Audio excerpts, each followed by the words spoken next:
दोस्तों, कैसे हो आप लोग। स्वागत है आपका इस नई वीडियो में। आज हमारा react native with type script का डे 1 है, जिसमें हम बिल्कुल इजी चीजें सीखेंगे। यहाँ पे बहुत ज्यादा कोई टफ चीज नहीं होने वाली, क्योंकि हम जब भी रिएक्ट नेटिव मैंने स्टार्ट करी थी तो हमने कंपोनेंट से ही स्टार्ट करी थी कि रिएक्ट नेटिव के अंदर हम जावा स्क्रिप्ट का यूज करके कैसे कंपोनेंट्स बनाते हैं। तो आज हम टाइप स्क्रिप्ट के साथ देखने वाले हैं कि कंपोनेंट्स कैसे बनाते हैं। जावा स्क्रिप्ट में और टाइप स्क्रिप्ट में क्या फर्क है, कंपोनेंट बनाते टाइम पे हम क्या डिफरेंस रखते हैं, ठीक है। तो देखने वाले हैं। तो वीडियो अच्छा लगे तो लाइक जरूर कर देना, क्योंकि आज डे 1 है तो हो सकता है थोड़ा क्वालिटी का फर्क रहेगा, तो आप लोग कमेंट में बता सकते हो। बाकी स्टार्ट करते हैं।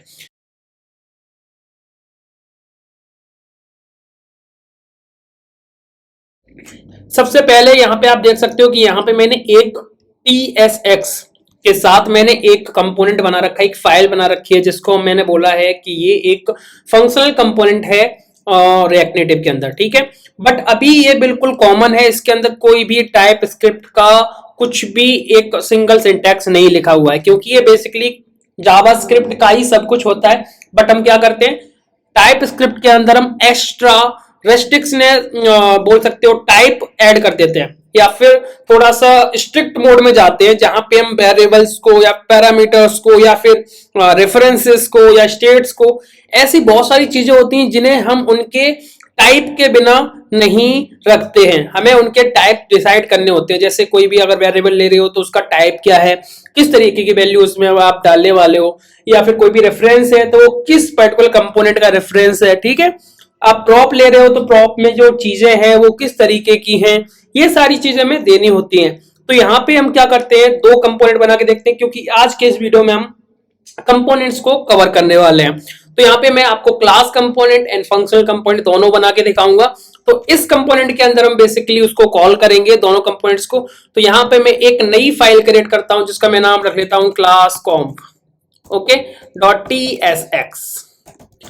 और इसको कॉल करने के बाद यहां पे मैं थोड़ा सा बता देता हूं कि पहले मैं इसको बनाता हूं RNCE से, जो एक हमारा कॉमन कंपोनेंट बन जाता है, नॉर्मल कंपोनेंट, ठीक है। नॉर्मल कंपोनेंट है, इसमें अभी TS का कुछ भी नहीं है।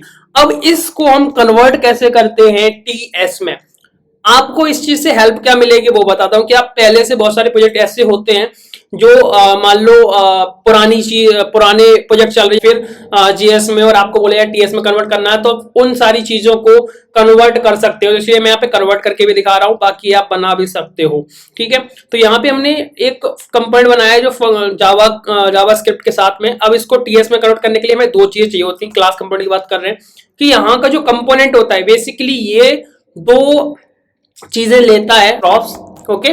प्रॉप्स का टाइप, प्रॉप जो भी आप जो प्रॉप आप रख रहे हो, उन प्रॉप्स के अंदर जो वैल्यूज हैं उनकी किस तरीके की वैल्यू आप उसके अंदर रखना चाहते हो। दूसरा, स्टेट को भी आप डिफाइन करना चाहते हो, तो स्टेट के अंदर जो जो आप वैल्यूज रखना चाहते हो, वेरिएबल्स कौन कौन से हैं, उनके टाइप क्या है, ठीक है।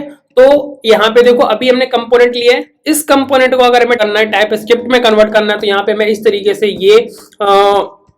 ये वाले ब्रैकेट्स लगाने होंगे, और इसके अंदर हमें दो पैरामीटर्स हम पास कर सकते हैं, दो वैल्यूज दे सकते हैं। दोनों वैल्यूज को डिफाइन करने के लिए हम यहाँ पे टाइप या फिर टाइप और इंटरफेस में से कोई एक चीज यूज कर सकते हैं। तो मान लो मैं इंटरफेस यूज कर रहा हूं, इंटरफेस। और इसके बाद आपका जो भी आप इंटरफेस बना रहे हो उस इंटरफेस का नाम, तो मान लो मैं प्रॉप्स के लिए बना रहा हूं माई प्रॉप्स, ओके। और यहाँ एक तरीके से ये ऑब्जेक्ट है, ठीक है। तो इंटरफेस का मतलब क्या है, क्लास के नाम, क्लास के बाहर आप क्या करते हो, कुछ एक ऑब्जेक्ट ना, तो इसके अंदर आप अपनी जो जो वैल्यूज ले रहे हो उन सारी वैल्यूज को उनके टाइप के साथ डिफाइन कर सकते हो, डेटा टाइप के साथ, ठीक है। तो मान लो मैं वहां से ले रहा हूं नेम, तो नेम को यहाँ पे मैं स्ट्रिंग दे सकता हूं, ओके। फिर है हमारा ईमेल, ओके, तो मैं ईमेल को भी स्ट्रिंग दे दे रहा हूं। और मान लो मैंने एज, तो एज को मैंने नंबर ले लिया। इस तरीके से मैंने इन तीन वेरिएबल्स की या तीन वैल्यूज के मैंने टाइप डिसाइड कर लिए, डिफाइन कर दिए, और उनको मैं यहाँ पे ले सकता हूँ माई प्रॉप्स। दूसरी चीज, ऐसा नहीं है कि ये परमानेंट मैंडेटरी है कि आप इस तरीके से, मतलब आप यूज करना है तभी आप डिफाइन करो, अदरवाइज कोई जरूरत नहीं है, ठीक है। तो अगर मुझे मान लो प्रॉप्स पास कर रहा हूं मैं यहां से, जब मैं यहाँ कॉल करूंगा, यहां से अगर मैं प्रॉप पास कर रहा हूं तभी हमें इस तरीके से देना है। अब दूसरी चीज है स्टेट। स्टेट के लिए लेते हैं, तो अगर आपको यहाँ पे इस क्लास कंपोनेंट में अगर आपको स्टेट लगानी है या स्टेट यूज करनी है, उसी केस में आपको जरूरत है इस तरीके से इंटरफेस बनाने की, अदरवाइज कोई नीड नहीं है। तो मान लो मैंने इसको कॉपी किया, यहाँ पेस्ट किया और इसको मैंने नाम दे दिया माई स्टेट, और स्टेट के अंदर मान लो मैं एक वैल्यू लेना चाह रहा हूं जिसका मैंने नाम रख दिया काउंटर, और जिसका टाइप होगा नंबर। ओके, नंबर तरीके का जो नंबर डेटा टाइप होगा इस पर्टिकुलर वैल्यू का। ओके, तो मैं यहाँ पे इन माई स्टेट को भी ले सकता हूं। बस इतना हमें लेना था। इनसे हमने क्या करा, इनके अंदर जो भी वैल्यूज पास करने वाले थे उनको हमने यहाँ पे उनकी डेफिनेशन दे दी एक तरीके से कि भाई ये वैल्यूज आने वाली हैं और उनको इस तरीके की वैल्यू ही इनके अंदर हम डाल सकते हैं। इनके अलावा अगर डालेंगे तो दिक्कत आएगी, मतलब एरर आएगा, टाइप एरर आएगा। ठीक है, तो अब देखेंगे, इसको मैंने सेव किया, सेव करके कॉल कर लिया यहाँ पे। ठीक है, क्लास कंपोनेंट। अब यहाँ पे देखो एक एरर आ रहा है। क्या एरर आ रहा है? टाइप स्क्रिप्ट का एक यही एक फायदा होता है कि आपने जो चीज अगर यहाँ पे डिफाइन करी है, ये चीजें हमने यहाँ डिफाइन करी है कि हम प्रॉप्स ले रहे हैं और इनके अंदर ये चीजें, तो जब तक आप ये चीजें दोगे नहीं ना, ये इस तरीके से एरर देगा, no overload match this call, मतलब इसका एक प्रॉप ले रहे हैं और यहां से तो हम दे नहीं रहे प्रॉप, है ना, तो उसको देना पड़ेगा। तो यहाँ पे क्या करोगे, मान लो नेम, ओके, नेम हो गया, ईमेल हो गया, और क्या है, एज। ओके, अब मैंने मान लो नेम में, मान लो अगर मैं यहाँ पे क्या देता हूं, पहले मैं गलत वैल्यू दे के था, तो मैं 30 दे रहा हूं इसके अंदर स्ट्रिंग दे रहा हूं, ओके, मेल, और इसके अंदर मैं गौरव दे रहा हूं, जस्ट सपोज अपोजिट वैल्यूज, तब भी एरर आ रहा है। क्या एरर आ रहा है,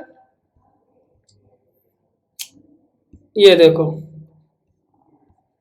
ठीक है, स्ट्रिंग इज नॉट असाइनेबल, तो यहाँ पे अपोजिट वैल्यूज की भी दिक्कत आ रही है। तो मैं क्या करूंगा, यहाँ पे मैंने गौरव करा और इस एज के अंदर क्या किया मैंने, अपनी 20 एज।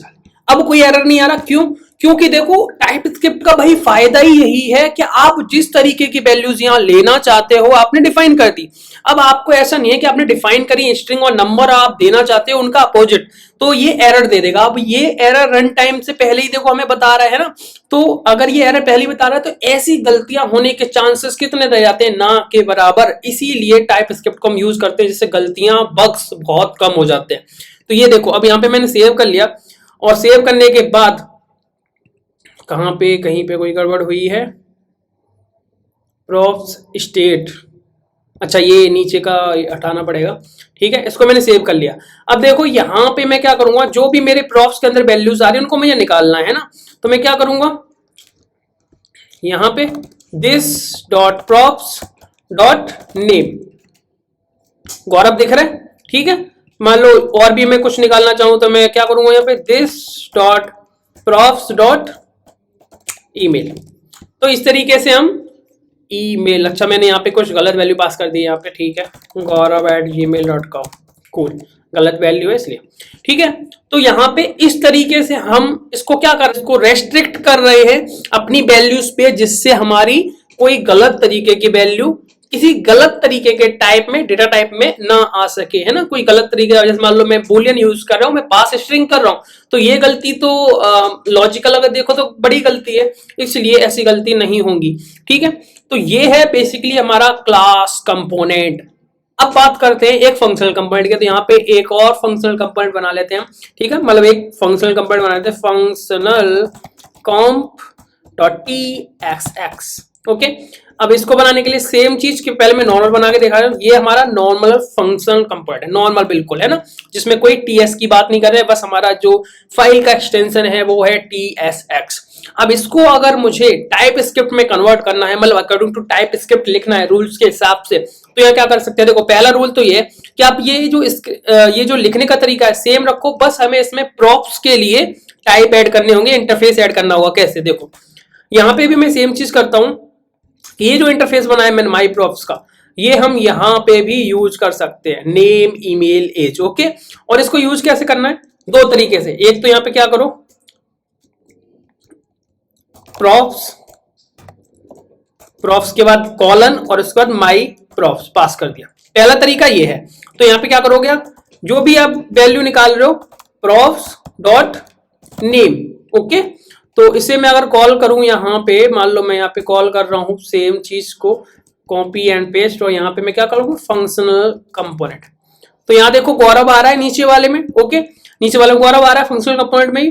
अगर दूसरा तरीका क्या है, दूसरा तरीका क्या है कि इस प्रॉप्स को आप ब्रेक कर सकते हो, है ना, डिस्ट्रक्चर कर सकते हो। कैसे? Name comma email comma is, और अब यहाँ पे प्रॉप्स ना लगा के आप डायरेक्टली नेम को यूज कर सकते हो। सेव करोगे तो आप सेम ही रिजल्ट मिलने वाला। अगर आप यहाँ पे ईमेल कर दोगे तो आपको ईमेल मिल जाएगी। ठीक है, तो फंक्शनल कंपोनेंट को टाइप स्क्रिप्ट के साथ लिखने का एक तो तरीका ही है। दूसरा तरीका थोड़ा सा और रेस्ट्रिक्ट अगर हम करें कि और रूल्स थोड़ा सा सिंटैक्स को फॉलो करें, तो हम क्या कर सकते हैं, यहाँ पे ये जो हमने लिया इसको भी हम टाइप दे सकते हैं कि ये फंक्शनल कंपोनेंट है कि नहीं। पता चले आप फंक्शनल कंपोनेंट का नाम तो दे रहे हो बट एक्चुअल में है कि नहीं, इस तरीके से माई प्रॉप्स, कूल। और हम यहाँ पे क्या कर सकते हैं, इसके बाद कॉलन लगा के रिएक्ट एलिमेंट लिख सकते हैं। ठीक है, तो इस तरीके से हम इस फंक्शनल कंपोनेंट को और ज्यादा रेस्ट्रिक्ट कर सकते हैं टाइप स्क्रिप्ट के अंदर। बाकी आप सिंपल वाला भी यूज कर सकते हो जो हम अभी तक यूज कर रहे थे। ठीक है, बस आपको क्या करना है, अपने प्रॉप्स को क्या कर देना है, टाइप स्क्रिप्ट के साथ इंटरफेस का यूज करके ले लेना है, जिससे आपकी वैल्यूज कोई गलत तरीके से, गलत डेटा टाइप में कोई गलत वैल्यू ना आए। ठीक है, अदरवाइज आपकी सारी चीजें कॉमन रहने दोगे तो भी कोई दिक्कत नहीं है। वीडियो मुझे पता है बहुत इजी था और इसमें बहुत ज्यादा खास नहीं था, बट ये छोटी छोटी चीजें ही हैं जो हम यूज करके आगे बहुत कुछ करने वाले हैं। ठीक है, तो वीडियो अच्छा लगा हो तो लाइक जरूर कर देना, चैनल को सब्सक्राइब कर लो। मिलते हैं नेक्स्ट वीडियो में।